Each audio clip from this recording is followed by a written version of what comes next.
তোমাদের দিন প্রচারে তো আমরা বাধা দিই না, যদিও আল্লাহ তোমাদের তাকদিরে কোরআন হাদিস দেয়নি, দিয়েছে বুজুর্গানে দিন। এটা তোমাদের দুর্ভাগ্য।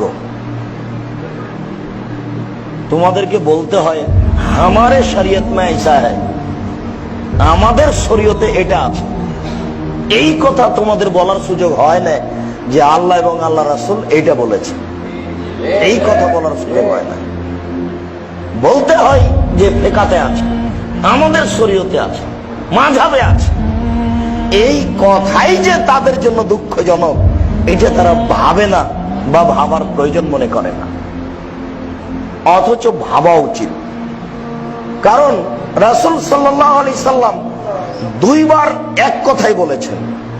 একবার বলেছেন যে আমি চলে যাচ্ছি, তবে দুইটা জিনিস রেখে গেলাম, একটা আল্লাহর কোরআন আর তার নবীর সুন্নাত হাদিস।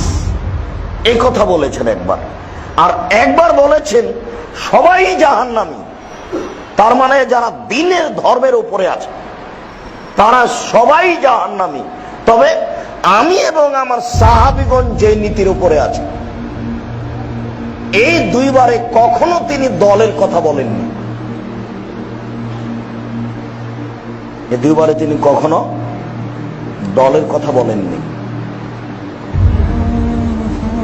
আর আরেকজনের বিরোধিতা না করলে দল টিকে না,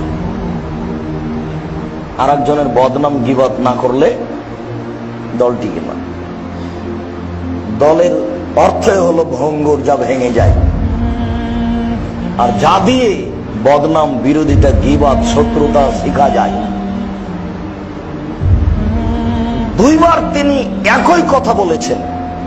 বিদায় হজে তিনি এই কথাটাই বলেছেন যে আমি চলে গেলাম, রেখে গেলাম আল্লাহর কথা, আর আমার বিষয়ে তোমাদেরকে বিচারের মাঠে জিজ্ঞাসা করা হবে, ফামা জওয়াবুকুম, তখন তোমাদের উত্তর কি হবে?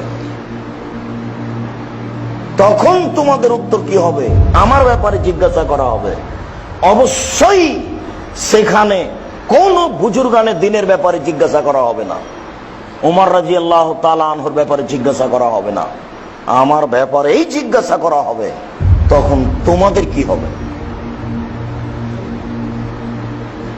আমি এবং আমার সাহাবীগণ যে নীতির উপরে আছে ওরাই জান্নাতি। জীবনে বেঁচে থাকার জন্য, কিছু করার জন্য ধর্মীয় ভাবে, ইবাদতগত ভাবে ওটাই খুঁজে বের করবেন যে নবীর নীতি কোনটা এবং তার সাহাবীগণের নীতি কোনটা। কোন সময় কোন ব্যক্তির ভালোবাসা যেন আপনার ভিতরে প্রাধান্য না পায়, সেটা যেই হোক না কেন। ব্যক্তির ভালোবাসা যদি আপনার ভিতরে আসে তাহলে আপনি সফলতা অর্জন করতে পারবেন না। ব্যক্তি শ্রদ্ধার যোগ্যতা রাখেন, ব্যক্তি অনুসরণের যোগ্যতা রাখেন না। আপনি আমাকে সম্মান করে দাওয়াত খাওয়াতে পারেন, কিন্তু দাওয়াত খেতে গিয়ে বাম হাতে পানি পান করছি, তখন আপনি বাম হাতে পানি পান করবেন, এটা হতে পারে না। তাহলে আপনি আমাকে শ্রদ্ধা করতে পারেন, আমাকে অনুসরণ করতে পারেন না। শ্রদ্ধার যোগ্য মানুষ হতে পারে, অনুসরণের যোগ্য মানুষ হতে পারে না। অনুসরণের যোগ্য একজন, যার নাম মুহাম্মদ সাল্লাল্লাহু আলাইহি ওয়াসাল্লাম। পৃথিবীর আর কোনো মানুষের অনুসরণ চলে না। আসসালামু আলাইকুম ওয়া রাহমাতুল্লাহ। প্রিয় দিনী ভাই ও বোনেরা, আমাদের মুসলিম ফ্যাশন শপ ফেসবুক পেজে আপনাদেরকে স্বাগতম। সকল প্রকার হালাল পণ্য পেতে আমাদের মুসলিম ফ্যাশন শপ ফেসবুক পেজে লাইক এবং ফলো দিয়ে রাখুন। জাযাকাল্লাহ খাইরান। ফাসআলু আহলাল যিকরি ইন কুনতুম লা তা'লামুনা বিল বায়িনাতি ওয়াজ-যুবুর।